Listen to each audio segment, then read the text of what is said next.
The Assembly will hear an address by His Excellency Mahmoud Abbas, President of the State of Palestine. I request protocol to escort His Excellency and invite him to address the Assembly.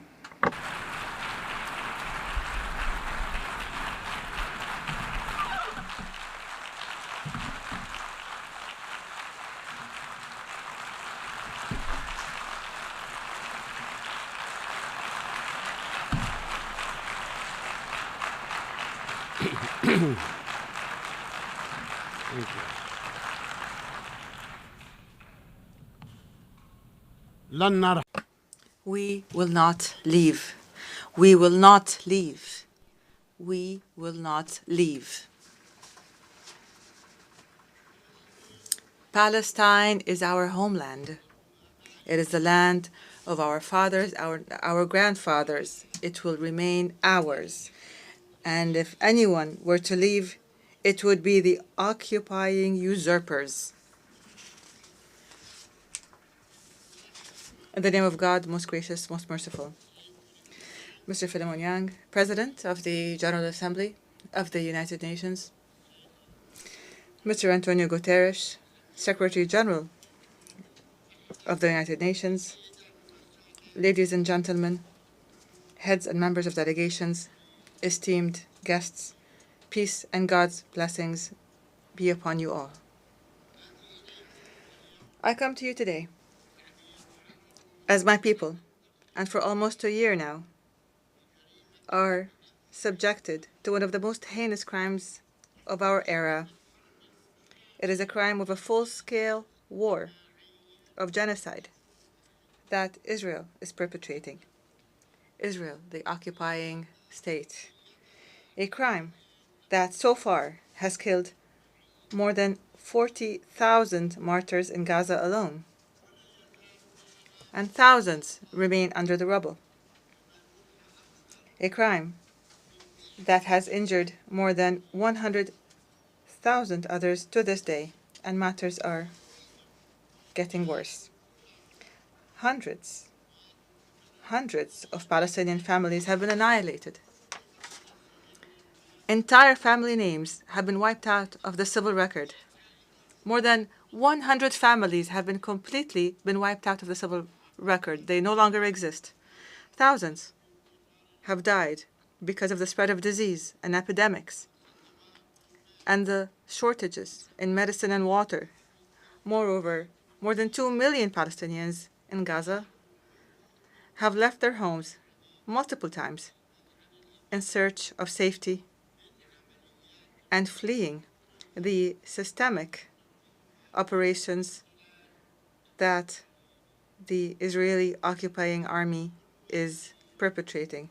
And as this war of aggression continues, dozens are being killed every day, and double that amount is being injured amongst our bereft people in the Gaza Strip and in the West Bank and in Jerusalem.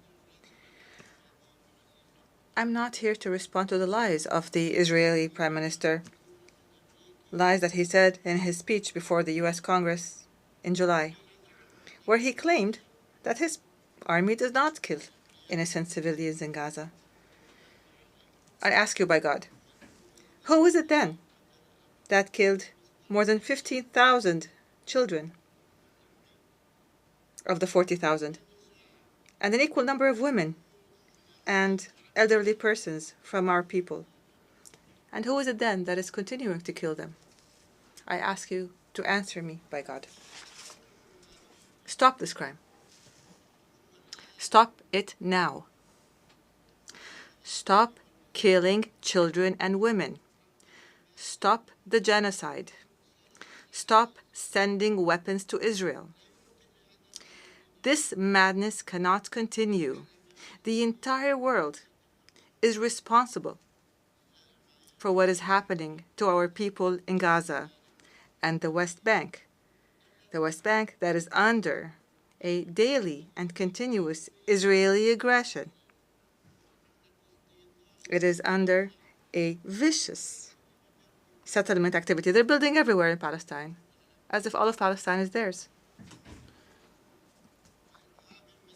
It is subjected to the terrorism of gangs of settlers under the patronage and support of the Israeli government and the occupying army, which destroys hundreds of houses in the lands of Palestine, not to mention what our eternal capital, Al-Quds, is being subjected to in terms of campaigns to change its nature, to Judaize it, and to aggress it and its holy sites and landmarks, to change its historic and legal status. We've recently heard a terrorist Israeli minister calling for building a temple in the Al-Aqsa Mosque. We must condemn and stop this reckless minister and those like him who want to set fire, a fire of religious conflict and strife that will burn everything in its way. The Aqsa Mosque and its surroundings, ladies and gentlemen, is the exclusive property of Muslims. This has been endorsed by a resolution taken by the League of Nations in 1930. This was a resolution by the League of Nations, and we will accept nothing else regardless of the circumstances. Ladies and gentlemen, we have repeatedly warned here in the General Assembly that the situation in the occupied land of the State of Palestine warns of an explosion, and this explosion has happened. It happened on October 7th of last year and afterwards. And from the very first day, I stressed the need to immediately stop the war.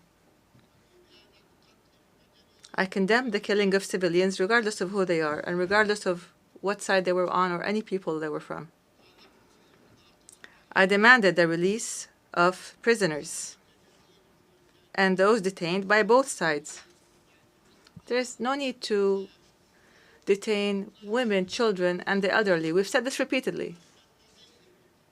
To anyone who has those people detained, I called for immediately going to the negotiations table to implement the two-state solution based on international resolutions. But instead of heeding the voice of reason, the Israeli government took advantage of what happened to launch an all-out war of genocide against Gaza. It committed and continues to commit war crimes as acknowledged by the international community. They're called war crimes. Israel today is now launching a new aggression on the brotherly Lebanese people. The Lebanese people are now being subjected to a war of genocide. And Israel must stop the war in Lebanon and in Palestine. We condemn this aggression and we demand that it stops immediately. Israel has reoccupied the Gaza Strip in its entirety, and it has destroyed it almost entirely, so that Gaza is no longer fit for life. Most homes have been destroyed. The same applies to most buildings, health facilities, educational facilities, economic buildings, roads, churches, mosques, water plants, electric plants, and sanitation plants. Anybody who goes to Gaza who'd known it before would not recognize it anymore. It's no longer there. 75% of everything in Gaza has been fully destroyed. If Israel thinks that it would get away from being held accountable and punished for these crimes, then it is delusional. The international community must immediately impose sanctions on Israel. The massacres, the crimes, the genocide that Israel has been perpetrating against our people since its inception in 1948 to this very day will not go unpunished. There is no statute of limitations. Rights will never be lost as long as there are those who demand them. And despite our repeated calls and demands, the world has not succeeded in obliging Israel, this transient state, to stop this war of genocide and its war crimes against innocent civilian residents. We regret that the U.S. administration, the democracy of the world, the largest democracy in the world, obstructed 3 times draft resolutions in the Security Council demanding Israel to observe a ceasefire. The U.S. alone stood and said, no, the fighting is going to continue. It did this by using the veto.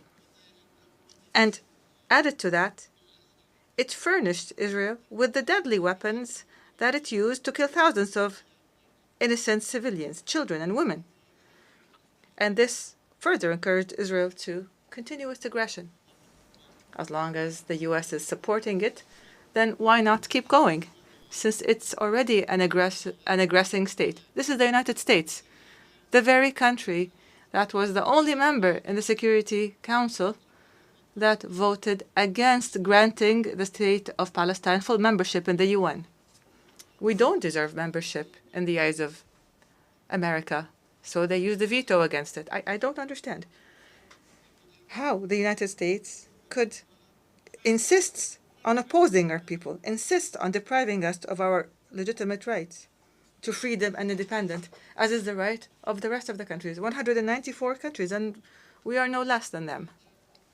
Ladies and gentlemen, Israel, which refuses to implement United Nations resolutions, does not deserve to be a member in this international organization. Israel, whose permanent representative in this organization says that the very building of the United Nations, and he said that this building must be removed. This building that we are sitting in right now, it must be wiped off the face of the earth. This country does not deserve to be a member in this organization. It is, from the very beginning, it has from the very beginning not fulfilled the conditions for membership. Because in 1949, when it submitted its membership application to the UN imposed 2 conditions. First, to accept and implement Resolution 181 and Resolution 194. Without implementing these 2 conditions, you will not be granted membership in the United Nations. Moshe Sharet, the foreign minister at the time, wrote a pledge. You will see it. A pledge, a written pledge, that he and Israel are committed to the implementation of those resolutions. And since 1949 to this very day, nothing has happened. We are going to submit a request, an application to the General Assembly on this matter. And as I said, if you return, then we will return. If they do not step back, then we will do more. I take this opportunity to commend the member states of the United Nations that voted with more than a two-thirds majority in favor of the draft resolution submitted by the State of Palestine, supported by a large number of friendly and sisterly countries, to adopt the ICJ's historic advisory opinion issued on the 19th of July 2024 to end the illegal Israeli occupation of the State of Palestine in a period of 12 months. For the very first time, there is a specific time frame. We demand the implementation of this particular requirement, including an immediate cessation of annexation and settlement activities, dismantling of existing settlements, and evacuating settlers from Palestinian territories. There's 600,000 settlers, and they're living on our land. Why don't they go back to their homes? We must give reparations to Palestinians and for damages that were a result of the unlawful policies and the practices of the occupation, and many other such issues that were mentioned in the ICJ's advisory opinion. We want what the ICJ stated and what the entire world accepted in the General Assembly with a vast majority that far exceeds a two-thirds majority. And Israel must be made to implement it. We rely on this resolution, which is the embodiment of international will and the principles of international law and the mechanisms that were adopted in this regard to guarantee implementation. We hope that this resolution would be implemented. Of the 1,000 resolutions taken on the Palestinian people since 1948 until this very day, and not a single one has been implemented yet. Ladies and gentlemen, today I feel very grateful as well, as I see this large, great shift in the positions of member states in the United Nations as they support Palestinians' rights to an independent state that is recognized and that deserves full membership in this organization, as is the case with the rest of the countries in the world that love freedom and peace. In the name of the Palestinian people, I thank you for this support. I thank you for your support of what is right, of justice, to achieve peace in our region. I call upon you to apply the laws of international law according to responsibilities and sovereignty. We don't ask you for more than you can do. We ask every state to give us our support within the realm of its responsibility and sovereignty. I also express our gratitude and appreciation for the demonstrations that spoke against the genocide in Gaza and that supported Palestinian rights that have been taking place throughout the world, including the American people. And I acknowledge the American people are marching in the streets in these demonstrations, and we are grateful to them. We appreciate what is happening in European countries and the noble supporters that come to Palestine, risking their lives as Israelis attack them. And here, I would like to make special mention of the Turkish-American martyr Aisha Noor, killed by the occupation army in cold blood. I say to those, the Palestinian people will not forget your honorable stand. We will remember you proudly when the occupation is eliminated and when our people enjoy freedom and independence. Ladies and gentlemen, recently there was much talk about the next day, but the day after. What shall we do on the day after? What is our policy for the day after?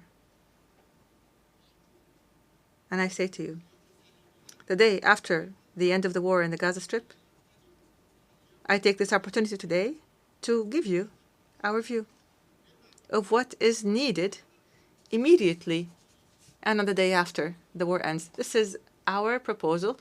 We propose it to you. You can accept it, you can change it, you can amend it. We are ready for all that. First of all, a comprehensive and permanent ceasefire in Gaza and an end to the military aggressions and attacks by terrorist settlers in the West Bank and East Jerusalem. Second, humanitarian aid must be delivered urgently in an organized manner and in sufficient quantities, because there's nothing in Gaza, and they need everything. This humanitarian aid must be delivered throughout Gaza. Third, a full Israeli withdrawal from the Gaza Strip. We refuse the establishment of buffer zones or taking any part from Gaza. Gaza is only 7 kilometers by 40, and Israel wants to cut it up. It wants a piece here and a piece there, and we will not allow a single centimeter of Gaza to be taken. We demand that we stop the forced displacement inside the Gaza Strip or outside the Gaza Strip. We demand the return of those displaced to their homes or to have housing provided to them. Netanyahu wants in the West Bank and the Gaza Strip people to be displaced, to be evacuated to Egypt and to Jordan. We refused. The Jordanian and Egyptian governments, and I thank them for this, said we will not allow the displacement of any Palestinians and eviction of the Palestinians from their lands.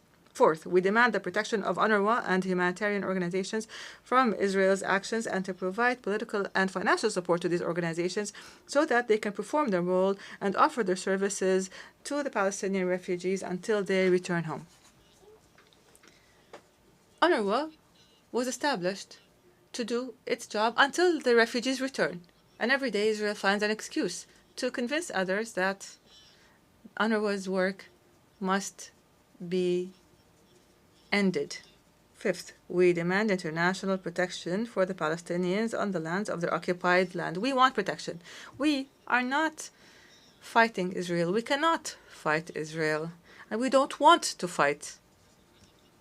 But we want protection. We want our children, our women, our families to be protected internationally.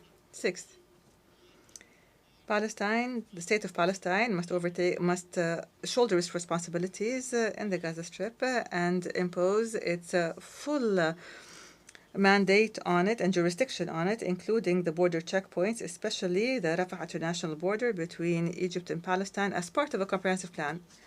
This has existed before and it must return to the way it was. Seventh, and within the context of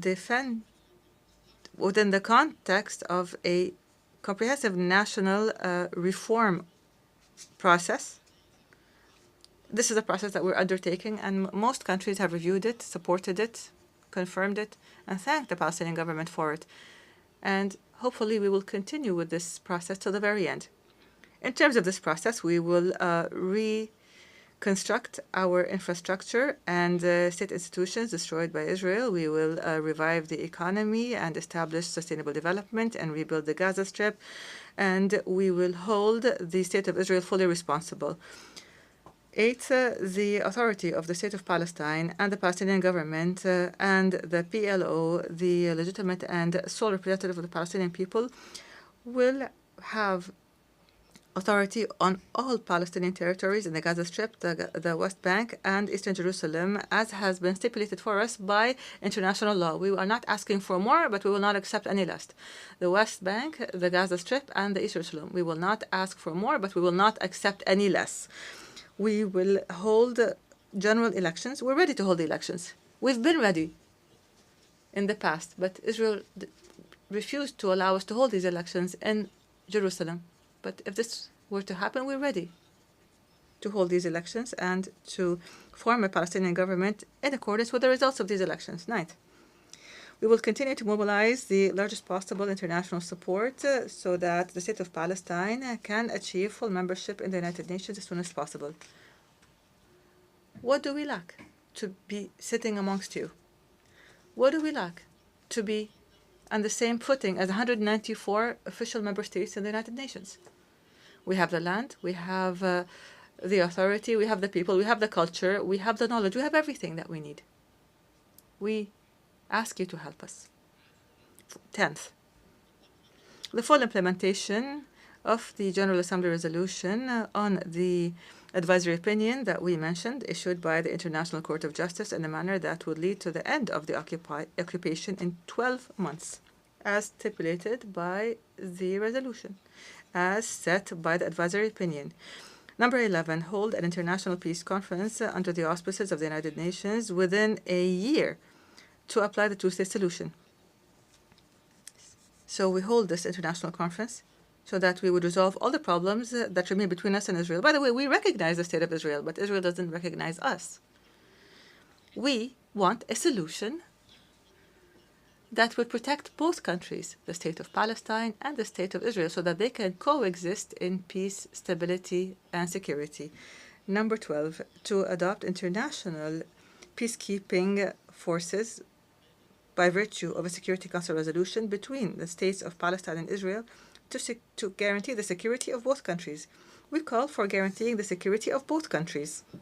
These are the elements of our vision for the day after, for today and for the day after the war ends, in the State of Palestine in general, and I call upon you to adopt this plan and to provide all the necessary means to guarantee its success. Ladies and gentlemen, a few weeks ago, I declared that I've decided to lead a Palestinian delegation to the Gaza Strip so that we can stand by our people who have been exhausted by the Israeli genocide war. I call upon you to support this decision by issuing a United Nations resolution by the United Nations here, by pressuring the occupying government so that it would not obstruct this effort. And here I welcome any state, any party that wants to join us in this visit.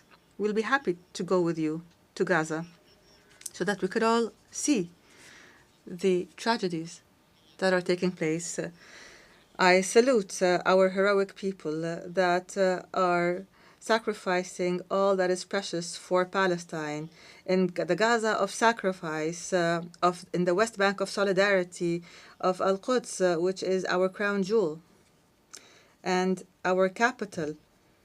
We salute our people in the diaspora, in the refugee camps, to our brave prisoners in Israeli prisons. 6,000 prisoners. Israel arrests whoever it wants. Those prisoners whose dignity is being violated every day. Palestine will be free. It will be free despite anyone who objects to that. Our people will live on the land of their fathers and grandfathers as they have done for more than 6,000 years. They will continue their legitimate struggle for independence. The occupation will end, will end, will end. God's and peace blessings be upon you.